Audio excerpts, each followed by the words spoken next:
Greetings everyone, and welcome back to our Standing Watch program. Worldwide attack on Israel and the Jews? Am I not exaggerating a little? Am I beating the drum of propaganda to bring up that statement? Is there any truth to that whatsoever?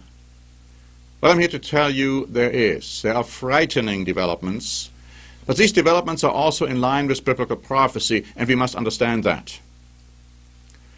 Let me begin with a statement which shouldn't come as a surprise to you, and that is that prior to World War II, there was an underlying anti-Semitic feeling around the world, not just in Germany, not just in Austria, not just in some Russian countries or satellite countries, but also around the world, also in the United States of America, in Great Britain, Canada, Australia, and so on. We are seeing the same tendencies today. Nobody seemed to have paid attention then.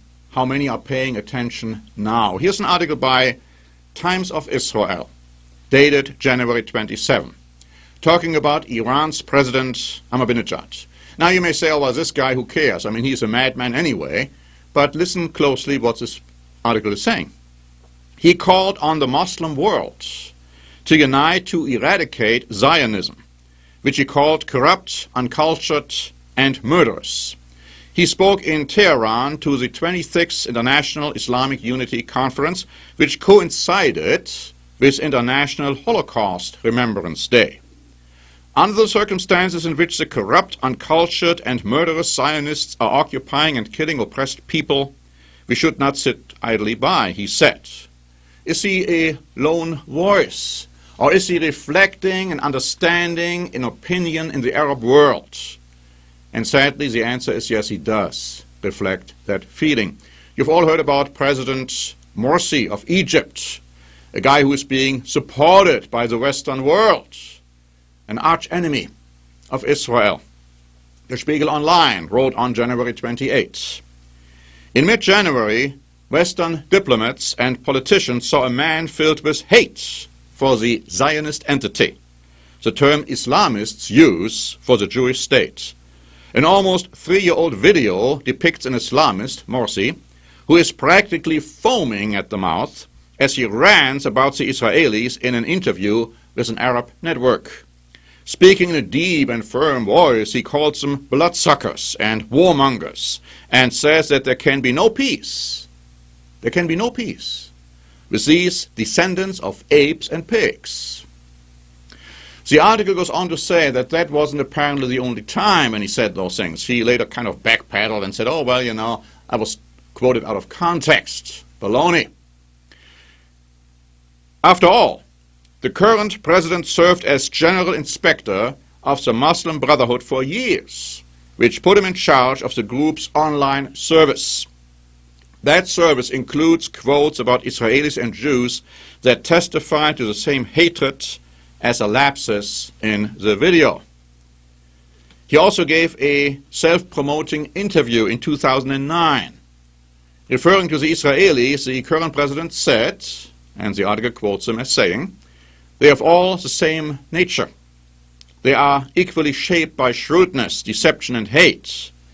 He added that their only objectives are killing, aggression, and subjugation. Mail Online wrote on January 30 this article to show that President Morsi is not the only one in Egypt who believes that way. I mean, after all, he was voted in, wasn't he?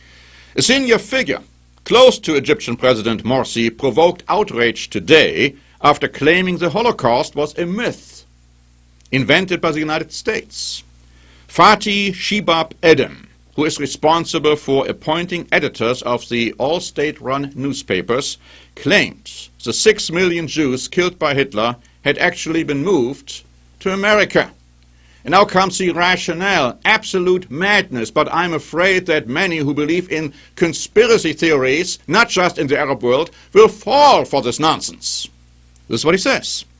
The myth of the Holocaust is an industry that America invented. US intelligence agencies, in cooperation with their counterparts in allied nations during World War II, created the Holocaust to destroy the image of their opponents in Germany and to justify war and massive destruction against military and civilian facilities of the Axis powers, and especially to hit Hiroshima and Nagasaki with the atomic bomb. Absolute ludicrous. But what does the article made online continue to tell us? An expert is quoted saying, "Obviously, if a person in that position makes that ridiculous claim, it is of concern. The sad truth is that these views are relatively common in the Arab world and are the result of ignorance on the one hand and of government-sponsored Holocaust denial on the other hand." And believe you me, there are many Holocaust deniers, not just in the Arab world. Lots of them in Europe, in Britain, in the United States of America. Mr. Morsi visited Germany. The local wrote on January 30 that Angela Merkel, the German Chancellor, told a joint press conference in Berlin with President Mohamed Morsi that Germany wanted a successful transformation process in Egypt, where Morsi took over last year, and it was ready to help. And Morsi spoke of ties with Germany based on respect of different interests without interference in domestic affairs. So Germany is willing to, quote-unquote, cooperate with President Morsi. America has been clearly operating, collaborating with President Morsi. They have even been giving him now and selling him now sophisticated weapons and war machines and airplanes. You see, my friends, the foreign policy of America has been a disaster for many, many years, not only under the current president and the current vice president, even before that. Every time America has created a Frankenstein monster, that Frankenstein monster has turned against the United States of America, and Egypt is not going to be any exception. We also find in the Bible that Germany and Europe will for a while cooperate and collaborate with Egypt against Israel, until finally even Egypt and Germany will become enemies fighting each other. And so we are seeing those developments and looking at them with great interest. Now, 80 years ago, Hitler came to power. The local wrote on January 30, "The hour has come. We are at Wilhelmstrasse, the site of the chancellery at the time. Hitler is Chancellor of the Reich, like in a fairy tale," wrote Joseph Goebbels, who was to become Nazi propaganda chief, in his diary on January 31, 1933. First measures were taken against the Jews on April 1, with the start of a boycott of Jewish shops, doctors, and lawyers. "Germans, defend yourselves. Don't buy from the Jews," a poster stated.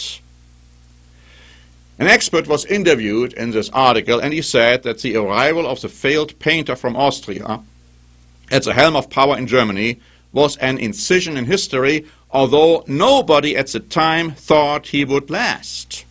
However, the parliamentary system of the Weimar Republic failed to find a stable majority, and Hitler, on the back of oversimplified themes, rallied millions of unemployed and people who had lost everything in the economic crisis.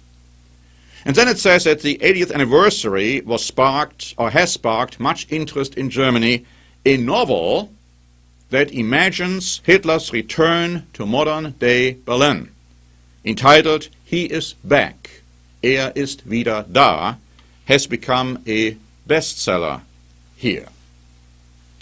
That's quite remarkable, because the Bible says that a Hitler-like figure will arise in Europe.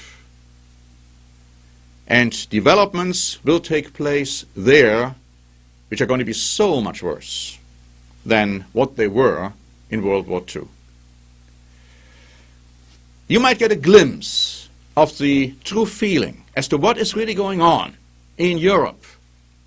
And our absolute blindness here in the United States towards these events.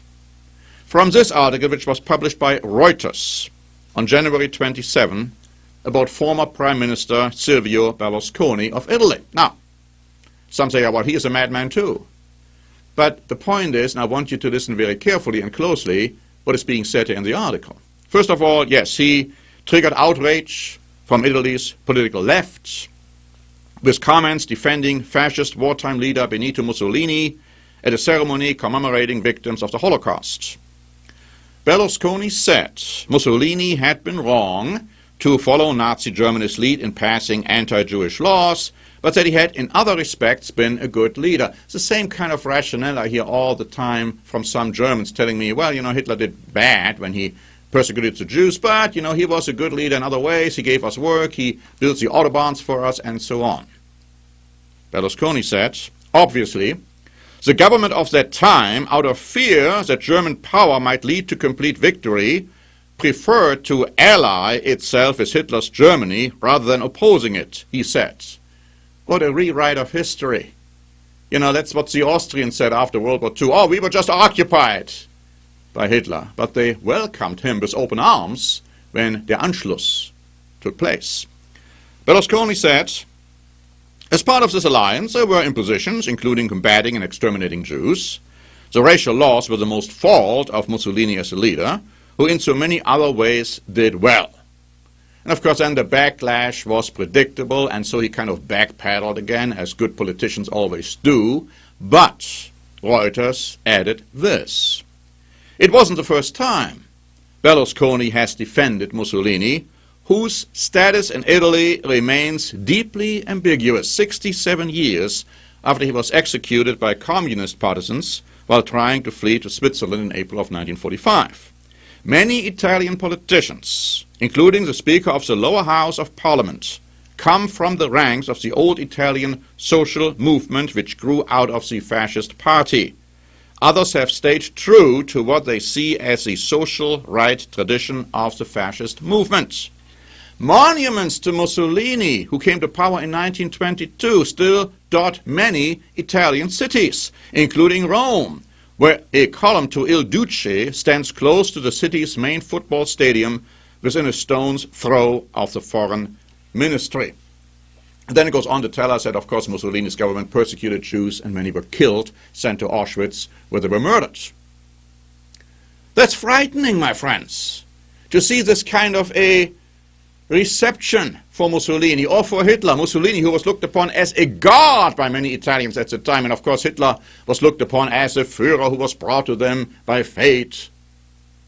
My friends, I'm here to tell you that these things are going to happen again, and worse, and worse. The Bible tells us very clearly that a mighty, powerful, religious, economic, and military bloc in Europe will form under the leadership, yes, of Germany. And out of it will come the proverbial beast, who is mentioned in the book of Revelation. These are developments which are occurring because this power will be deeply anti-Semitic, deeply opposed to the Jewish state of Israel. So it's time for us to wake up as to what is happening. And let's not make the mistake thinking, oh, these are just temporary little unimportant developments and they have no meaning. They have the greatest meaning if you understand what the Bible is telling you. So thank you very much for listening. This is Norbert Link for the Standing Watch program.